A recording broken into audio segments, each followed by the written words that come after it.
அண்ணன் வந்து இதே எப்படின்னா நான் வந்து ஆட்சியை பிடிங்கன்னு அப்படி இப்படிலாம் மீட்டிங் போகிறதே கிடையாது. ஏன்னா 2014 வந்து இலங்கை படை கண்டிச்சு வரும்போது இதோட கட்டுக்கணாத கூட்டம் தான் இருந்துச்சு. ஏன் விஜய்க்கு மட்டும் இவ்வளோ நெருக்கடி என்னன்னு தெரியவே இல்லை.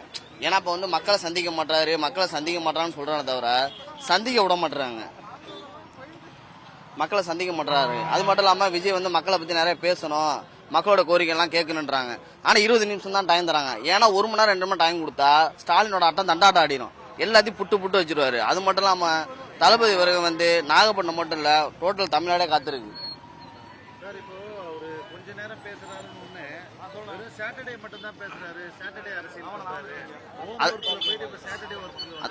திங்கக்கிழமை வந்து வெள்ளிக்கிழமை வரைக்கும் நாங்கள் அனுமதி கேட்டோம்னா அனுமதி தர மறுக்கிறாங்க. அப்ப சனிக்கிழமை மட்டும் கொடுக்குறாங்கன்னா பள்ளி குழந்தைகளுக்கு இளைஞர்கள் வேலைக்கு செல்லாமல் இருப்பதாக மட்டும் தாமதம் மட்டும் அதுக்கு சனிக்கிழமை மட்டும் கொடுத்துருக்கலாம். ஏன்னா அவங்களுக்கு கொடுத்த தேதியில மட்டும் தான் தளபதி வந்து அறிவிச்சிருக்காங்க. தளபதியை தனிப்பட்ட முறையில் இப்போ மதுரையில் மாநாடு கேட்கும் போது கொடுத்த இடத்த கொடுக்கல, கொடுத்த டயத்தை கொடுக்கல, அதே மாதிரி விசாலையில் வந்து கேட்ட இடத்துக்கு கொடுக்கல, கேட்டதை கொடுக்கல. அதனால தளபதினா பயமா இருக்கா அப்படின்னு நாங்கள் வந்து ஓப்பனாகவே கேட்குறோம். இப்போ நான் கூட அவர் தேடல பார்த்தா ஜானி எஸ்கேப்பானு. அப்போ வந்து என்ன சொல்லுவோம், ஜானி எஸ்கேப்பா 2020 தளபதி இருந்தா ஸ்டாலின் என்ன எஸ்கேப்பா அப்படின்னு தானே கேட்போம்.